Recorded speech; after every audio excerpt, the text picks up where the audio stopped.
بسم اللہ الرحمن الرحیم۔ السلام علیکم۔ اس ویڈیو میں ہم کتاب جواہر البحار جلد نمبر 2 کو آگے کنٹینیو کریں گے۔ اس سے پہلے اگر آپ نے سبسکرائب نہیں کیا تو سبسکرائب کر لیں اور بیل آئیکن پریس کر دیں۔ تو شروع کرتے ہیں۔ انبیاء علیہ السلام کے جسم محفوظ ہوتے ہیں اور زمین انبیاء علیہ السلام کے جسموں کو نہیں کھاتی ہے،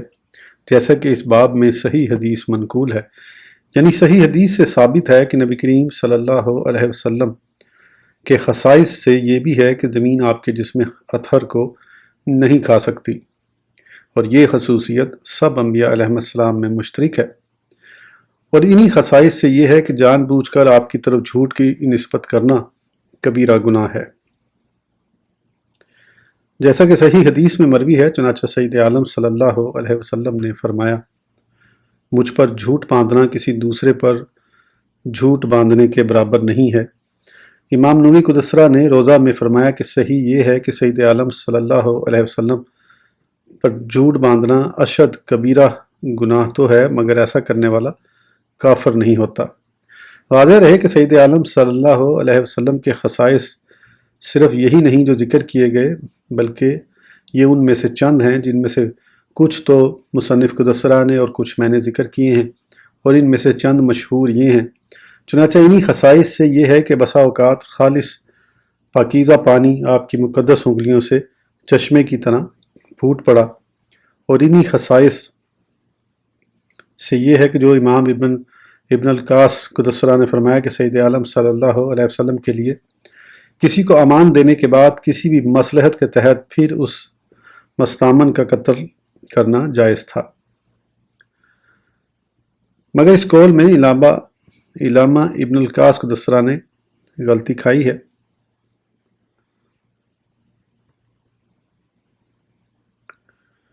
اور انہی خصائص سے یہ ہے کہ سید عالم صلی اللہ علیہ وسلم نے دنیا و آخرت میں اپنی امامت کل واضح کرنے کے لیے شب اسرا میں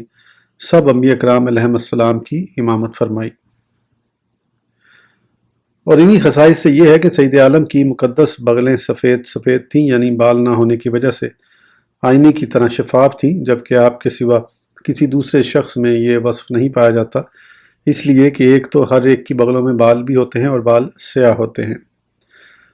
آپ سے خطا کے نہ واقع ہونے کی وجہ۔ اور انہی خصائص سے یہ ہے کہ سید عالم صلی اللہ علیہ وسلم سے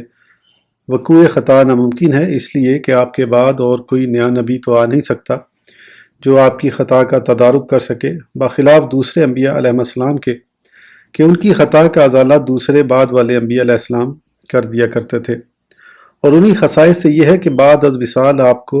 لوگوں کا عرض کردہ سلام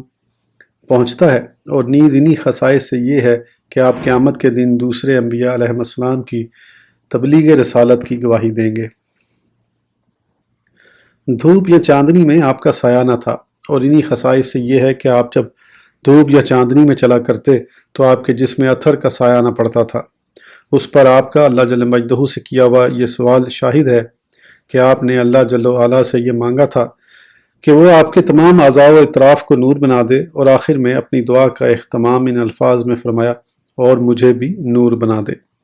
اور انہی خصائص سے یہ ہے کہ آپ سے ایلا و ظہار کا وقوع نہیں ہو سکتا، اس لیے کہ یہ دونوں حرام ہیں، اور آپ ہر گناہ سے معصوم ہیں، اور لعان تو آپ کے حق میں قطعاً محال بالذات ہے۔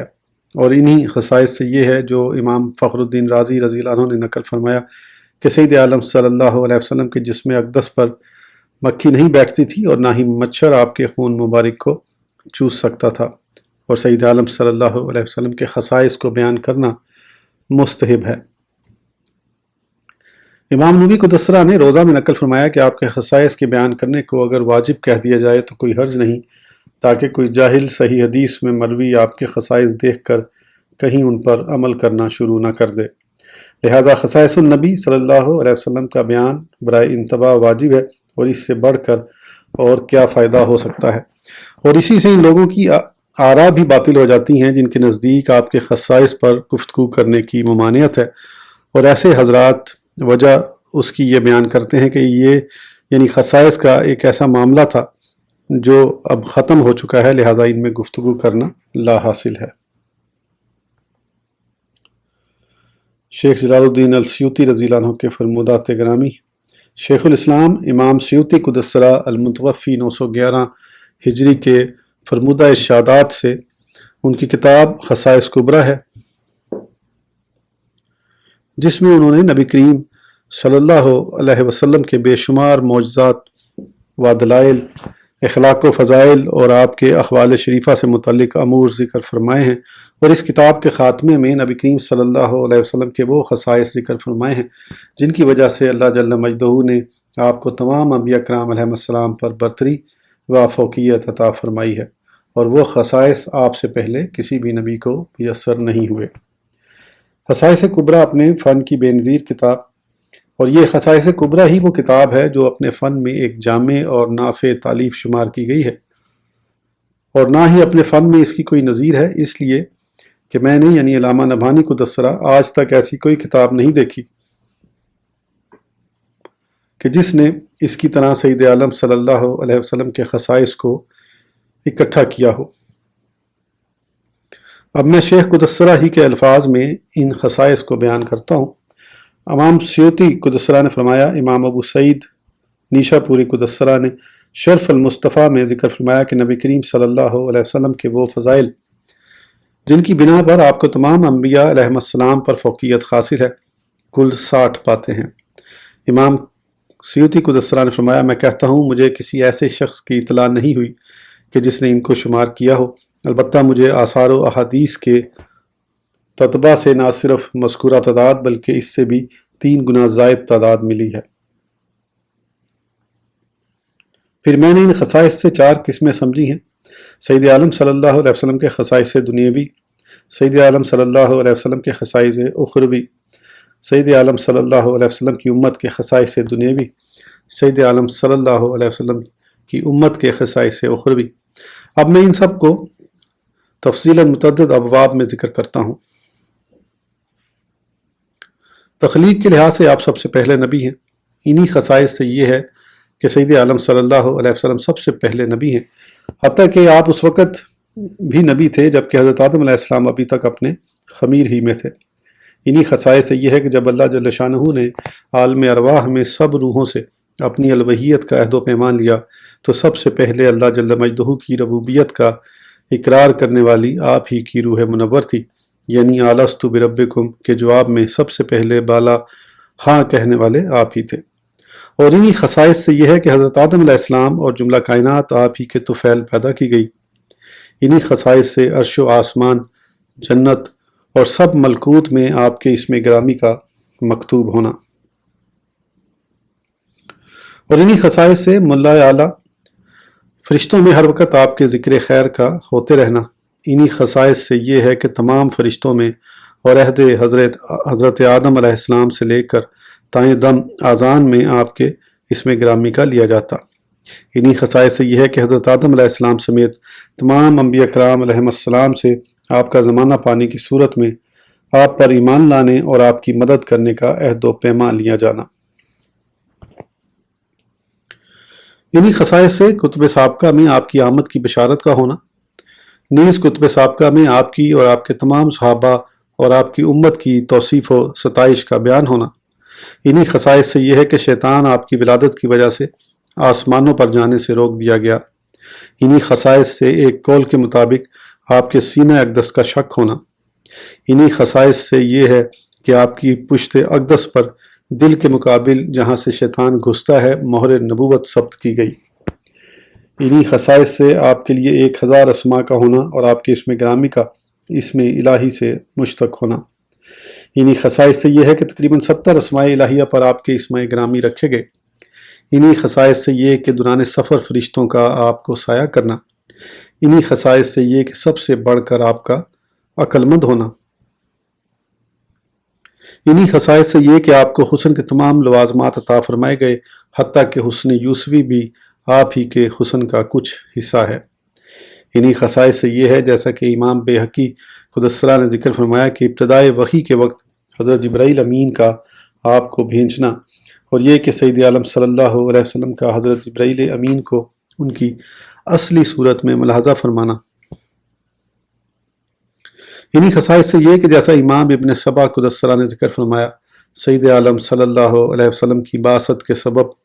کہانت کا ختم ہونا اور شیاطین کا آسمانی باتوں کے چنانے سے روک دیا جانا ہے،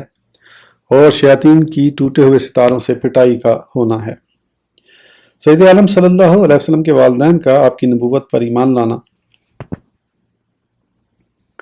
اور انہی خصائص سے سید عالم صلی اللہ علیہ وسلم کے والدین کریمین کا آپ کی وجہ سے زندہ ہونا اور پھر ان کا آپ پر ایمان لانا، اور انہی خصائص سے کفار کا عذاب کم کروانے میں آپ کی سفارش کا مقبول ہونا ہے، جیسا کہ ابو طالب اور 2 قبر والوں کے قصے میں مروی ہے۔ انہی خصائص سے لوگوں کے شر سے آپ کی حفاظت کے لیے وعدہ الہی کا ہونا ہے، جیسا کہ امام بیہقی قدسرہ نے فرمایا، آپ کے انہی خصائص سے اسرا اور اس کے لواحقات ہے، یعنی شب کے تھوڑے سے حصے میں مکہ مکرمہ سے بیت المقدس تک سیر فرمانا اور 7 آسمانوں کا عبور فرمانا اور مقام کعب قوسین تک تشریف لے جانا، اور پھر ان مقامات تک پہنچنا جہاں نہ تو کوئی نبی مرسل اور نہ ہی کوئی مقرب فرشتہ دم مار سکتا ہے، اور اسی سیر کے دوران انبیاء علیہ السلام کا آپ کی خاطر زندہ فرمایا جانا، اور پھر آپ کا انہیں اور تمام فرشتوں کو نماز پڑھانا اور جنت و دوزخ کا معائنہ فرمانا اور اللہ جل مجدہ کی بڑی بڑی آیات کا دیکھنا اور پھر انہیں یاد بھی رکھنا، اور انہی خصائص سے یہ کہ آپ کا اللہ جل شانہ کی ذات کو بلا حجاب 2 مرتبہ دیکھنا، اور اس دیدار سے آپ کی مقدس آنکھوں کا نہ تو جھپکنا اور نہ ہی بہکنا، اور انہی خصائص سے فرشتوں کا آپ کے ہمراہ کافروں سے جنگ کرنا ہے۔ تقریباً یہ 40 کے لگ بھگ سید عالم صلی اللہ علیہ وسلم کے وہ خصائص مبارکہ ہیں جن کے ثبوت پر متعدد احادیث گزشتہ ابواب میں گزر چکی ہیں۔ اعجاز القرآن آپ کی خصوصیت سید عالم صلی اللہ علیہ وسلم کے انہی خصائص سے یہ ہے کہ آپ کو دی گئی کتاب معجزہ ہے اور ہمیشہ کے لیے تبدیل و تحریف سے محفوظ ہے، اور ہر ایک شے کی جامع ہے اور اپنی جامعیت میں اپنے غیر کی محتاج نہیں، اور سابقہ کتب کے جمیع مضامین پر مشتمل ہونے کے علاوہ ان سے زیادہ مضامین پر بھی حاوی ہے، اور حفظ کے لیے آسان ہے، تھوڑے تھوڑے وقفے سے نازل ہوئی اور 7 طریقوں سے 7 لغات پر نازل ہوئی، اور ہر ایک زبان پر مشتمل ہے، جیسا کہ اللہ جل مجدہ نے قرآن کریم کی مذکورہ صفات کو حسب ذیل ان آیات میں بیان فرمایا۔ ترجمہ: تم فرماؤ اگر آدمی اور جن سب اس بات پر متفق ہو جائیں کہ اس قرآن کی مانند لے آئیں تو اس کا مثل نہ لا سکیں گے، اگرچہ ان میں ایک دوسرے کا مددگار ہو۔ اور اللہ عز و جل نے فرمایا، اِنَّا نَحْنُ نَزَّلْنَا الذِّكْرَ وَإِنَّا لَهُ لَحَافِظُونَ، بے شک ہم نے اتارا ہے یہ قرآن اور بے شک ہم خود اس کے نگہبان ہیں۔ اور اللہ جل شانہ نے فرمایا، وَإِنَّهُ لِكِتَابٌ عَزِيزٌ لَا يَأْتِيهِ الْبَاطِلُ مِن بَيْنِ يَدَيْهِ وَلَا مِن خَلْفِهِ، باطل کو اس کی طرف راہ نہیں، نہ اس کے آگے سے نہ اس کے پیچھے سے۔ اور اللہ عز اسما نے فرمایا، وَنَزَّلْنَا عَلَيْكَ الْكِتَابَ تِبْيَانًا لِكُلِّ شَيْءٍ، اور ہم نے تم پر یہ قرآن اتارا کہ ہر چیز کا روشن بیان ہے۔ اور اللہ جل وعلا نے فرمایا، إِنَّ هَذَا الْقُرْآنَ يَقُصُّ عَلَى بَنِي إِسْرَائِيلَ أَكْثَرَ الَّذِي هُمْ فِيهِ يَخْتَلِفُونَ، بے شک یہ قرآن ذکر فرماتا ہے بنی اسرائیل سے اکثر وہ باتیں جس میں وہ اختلاف کرتے ہیں۔ اور اللہ عز برہانہ نے فرمایا، وَلَقَدْ يَسَّرْنَا الْقُرْآنَ لِلذِّكْرِ فَهَلْ مِن مُدَّكِرٍ، اور بے شک ہم نے قرآن یاد کرنے کے لیے آسان فرما دیا، تو ہے کوئی یاد کرنے والا۔ اور اللہ جل شانہ نے فرمایا، ترجمہ: اور قرآن ہم نے جدا جدا کر کے اتارا کہ تم اسے لوگوں پر ٹھہر ٹھہر کر پڑھو۔ اور اللہ تبارک و تعالیٰ نے فرمایا، وَقَالَ الَّذِينَ كَفَرُوا لَوْلَا نُزِّلَ عَلَيْهِ الْقُرْآنُ جُمْلَةً وَاحِدَةً، اور کافر بولے قرآن ان پر ایک ساتھ کیوں نہ اتار دیا۔ اور اللہ تبارک و تعالیٰ نے فرمایا، كَذَلِكَ لِنُثَبِّتَ بِهِ فُؤَادَكَ، ہم نے یوں ہی بتدریج اسے اتارا ہے کہ اس سے تمہارا دل مضبوط کریں۔ فضائل و خصائص قرآن میں مروی احادیث۔ امام بخاری قدسرہ نے حضرت ابو ہریرہ رضی اللہ عنہ سے مروی حدیث ذکر فرمائی کہ رسول کریم صلی اللہ علیہ وسلم نے فرمایا، ہر ایک نبی کو کوئی نہ کوئی ایسا اعجاز دیا گیا کہ جس کی وجہ سے لوگ ان پر ایمان لائے، اور مجھے جو کچھ دیا گیا وہ وحی الہی ہے اسی لیے میں امید کرتا ہوں کہ میرے پیروکار ان سب سے زیادہ ہوں گے۔ امام بہقی قدس سرہ نے لا یاتی الباطل کی تفسیر میں حضرت امام حسن بصری رضی اللہ عنہ سے روایت کیا ہے کہ رسول اکرم صلی اللہ علیہ وسلم نے فرمایا کہ اللہ جل مجدہ نے قرآن کریم کو شیطان کے تصرف سے محفوظ فرما دیا ہے کہ نہ تو وہ اس میں جھوٹ کی زیادتی کر سکتا ہے اور نہ ہی اس کے سچ میں کوئی کمی کر سکتا ہے۔ حفاظت قرآن سے متعلق ایک دلچسپ حکایت حضرت امام بہقی قدس سرہ نے حضرت امام یحییٰ ابن اقسم قدس سرہ سے روایت کیا کہ یحییٰ ابن اقسم قدس سرہ نے فرمایا کہ ایک یہودی خلیفہ مامون عباسی کی خدمت میں آیا اور اس نے کچھ کلام کیا اور اچھا کلام کیا۔ اس پر خلیفہ مامون نے اسے دعوت اسلام دی مگر اس نے انکار کر دیا۔ جب ایک سال گزر گیا تو وہ مسلمان ہو کر ہمارے پاس آیا اور اس نے علم و فقہ پر اچھی گفتگو کی۔ خلیفہ مامون نے اس سے پوچھا کہ تیرے اسلام لانے کا کیا باعث ہے؟ بولا میں نے آپ کے ہاں سے جا کر مختلف مذاہب کی جانچ پرکھ کی اور اس سلسلے میں نے تورات شریف کے 3 نسخے لکھے اور ان میں قدرے کمی بیشی کر دی اور پھر کنیسہ میں بھیج دیے۔ وہ تینوں مجھ سے بک گئے۔ پھر میں نے انجیل مقدس کے 3 نسخے لکھے اور ان میں بھی کمی بیشی کر دی اور گرجے میں بھیج دیے۔ وہ تینوں بھی فروخت ہو گئے۔ پھر میں نے قرآن کریم کے 3 نسخے لکھے اور ان میں کمی بیشی کر دی اور انہیں وارکین کے ہاں بھیج دیا۔ انہوں نے ان نسخوں کی ورق گردانی کی اور جب ان میں کمی بیشی پائی تو ان کو پھینک دیا اور ان کو مول نہ لیا۔ اس سے میں نے جان لیا کہ یہ کتاب تحریف و تغیر سے محفوظ ہے اور یہی میرے مسلمان ہونے کا باعث بنا۔ حضرت الامام یحییٰ بن اقسم قدس سرہ نے فرمایا کہ میں نے اسی سال حج کیا اور حضرت سفیان بن عیینہ رضی اللہ عنہ سے ملا اور میں نے یہ واقعہ ان سے بیان کیا۔ اس پر تبصرتاً شیخ الاسلام امام سفیان بن عیینہ رضی اللہ عنہ نے فرمایا کہ اس کا مصداق تو قرآن کریم میں موجود ہے۔ میں نے استفسار کیا کس مقام پر؟ فرمایا تورات و انجیل کی نسبت اللہ جل مجدہ نے فرمایا ہے بِمَسْتُحْفِظُوا مِن کتاب اللہ، ان سے کتاب اللہ کی حفاظت چاہی گئی، یعنی تورات و انجیل کی حفاظت ان پر چھوڑ دی گئی تھی لہٰذا وہ کتب ضائع ہوگی۔ جبکہ قرآن عزیز کی بابت فرمایا اِنَّا نَحْنُ نَزَّلْنَا الذِّکْرَ وَإِنَّا لَهُ لَحَافِظُونَ، بے شک ہم نے اتارا ہے یہ قرآن اور بے شک ہم خود اس کے نگہبان ہیں۔ اس لیے اللہ جل مجدہ نے اسے تغیر و تبدل سے محفوظ رکھا اور ضائع نہ ہوا، یعنی قرآن کریم کی حفاظت کی ذمہ داری اللہ جل مجدہ نے خود فرمائی ہے۔ امام بہقی قدس سرہ نے حضرت خواجہ حسن بصری رضی اللہ عنہ سے شعب الایمان میں روایت کیا کہ حضرت خواجہ حسن بصری رضی اللہ عنہ نے فرمایا اللہ جل شانہ نے 104 کتابیں نازل فرمائیں اور ان سب کے علوم 4 کتابوں تورات، انجیل، زبور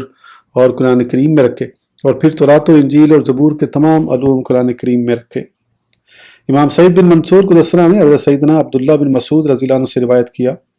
کہ حضرت ابن مسعود رضی اللہ عنہ نے فرمایا جو شخص علم حاصل کرنا چاہے پھر اسے ضروری ہے کہ قرآن کریم سیکھے، اس لیے کہ قرآن کریم میں پہلوں اور پچھلوں سب کے علوم ہیں۔ علامہ ابن جریری قدس سرہ اور امام ابن ابی حاتم قدس سرہ نے حضرت ابن مسعود رضی اللہ عنہ سے روایت کیا کہ آپ نے فرمایا اس قرآن عزیز میں ہر ایک علم موجود ہے اور اس میں ہمارے لیے ہر شے بیان کر دی گئی ہے۔ ہاں ہماری سوجھ بوجھ قرآن کریم میں بیان شدہ شے تک پہنچنے سے قاصر ہے۔ ابو الشیخ قدس سرہ کتاب العظمت میں حضرت ابو ہریرہ رضی اللہ عنہ سے راوی حضرت ابو ہریرہ رضی اللہ عنہ نے فرمایا کہ رسول اللہ صلی اللہ علیہ وسلم نے فرمایا اللہ جل مجدہ قرآن کریم میں اگر کسی چھوٹی سے چھوٹی شے کا ذکر بھی نہ فرماتا تو چاول، رائی کے دانے اور مچھر کے ذکر کی طرف توجہ نہ فرماتا۔ امام حاکم اور امام بہقی قدس سرہما حضرت ابن مسعود رضی اللہ عنہ سے راوی کہ نبی کریم صلی اللہ علیہ وسلم نے فرمایا پہلی کتاب ایک حرف پر ایک ہی طریقے سے نازل ہوتی تھی مگر قرآن کریم 7 طریقوں سے 7 حرفوں یعنی 7 لغات پر نازل ہوا ہے اور وہ 7 طریقے یہ ہیں زجر و توبیخ، امر، حکم، حلال، حرام، محکم، غیر متبدل احکام، متشابہ جن کی مراد اللہ جل شانہ اور رسول اللہ صلی اللہ علیہ وسلم ہی جانے، امثال۔ امام بخاری و امام مسلم رضی اللہ عنہما نے حضرت سیدنا ابن عباس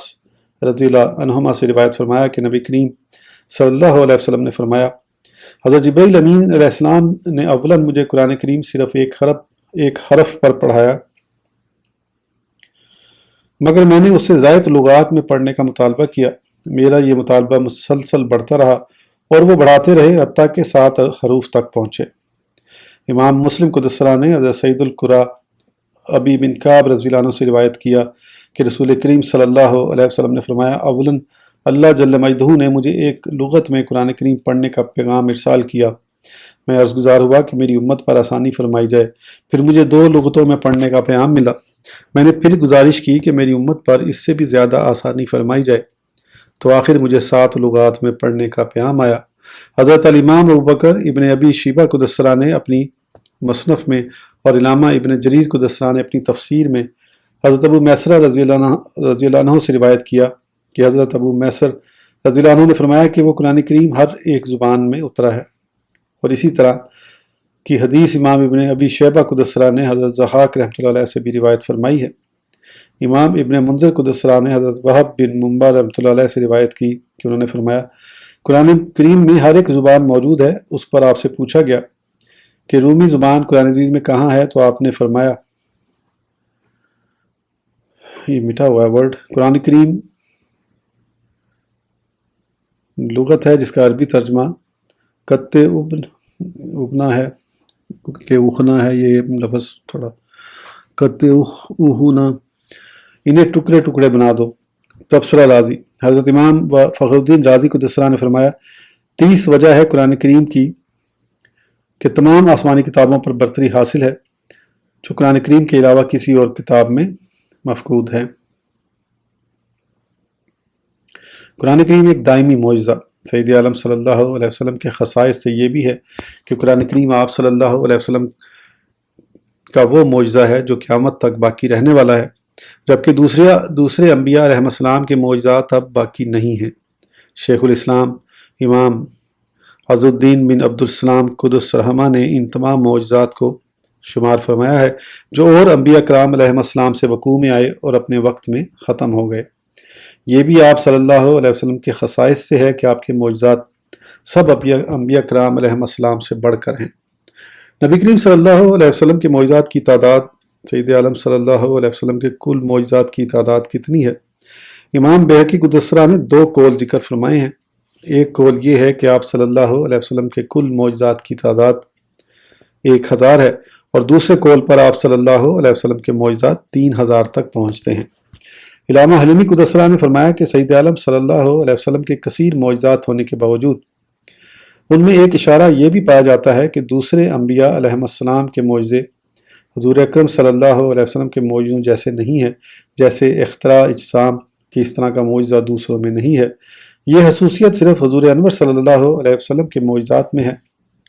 میں یعنی امام سیوطی قدسہ کہتا ہوں، سید عالم صلی اللہ علیہ وسلم کے خصائص سے یہ بھی ہے کہ آپ صلی اللہ علیہ وسلم تمام انبیاء کرام علیہ السلام کے معجزات و کمالات کے جامع ہیں، جبکہ حضرت صلی اللہ علیہ وسلم کے علاوہ کسی اور نبی محترم میں یہ خصوصیت نہیں ہے، انہیں فقط ایک ہی نوعیت کے معجزے کی خصوصیت حاصل ہے۔ شیخ الاسلام امام عز الدین بن عبدالسلام قدس رحمہ نے فرمایا کہ پتھروں کا سلام کرنا، تنے کا فراق میں رونا بھی آپ کے خصائص سے ہے، دوسرے انبیاء علیہ السلام میں سے کسی کے لیے اس طرح کا معجزہ ثابت نہیں ہے۔ اسی طرح انگلیوں سے پانی کے پھوٹ پڑنے کو بھی شیخ عز الدین بن عبدالسلام قدس رحمہ نے آپ صلی اللہ علیہ وسلم کے خصائص سے شمار فرمایا ہے، اور شیخ قدسہ کے علاوہ دوسرے ائمہ نے بھی اسی طرح اس معجزے کو آپ صلی اللہ علیہ وسلم کے خصائص سے گنا ہے۔ نیز شیخ عز الدین بن عبدالسلام قدس رحمہ کے علاوہ دوسرے ائمہ نے چاند کے پھٹنے کو بھی آپ صلی اللہ علیہ وسلم کے خصائص سے شمار فرمایا ہے۔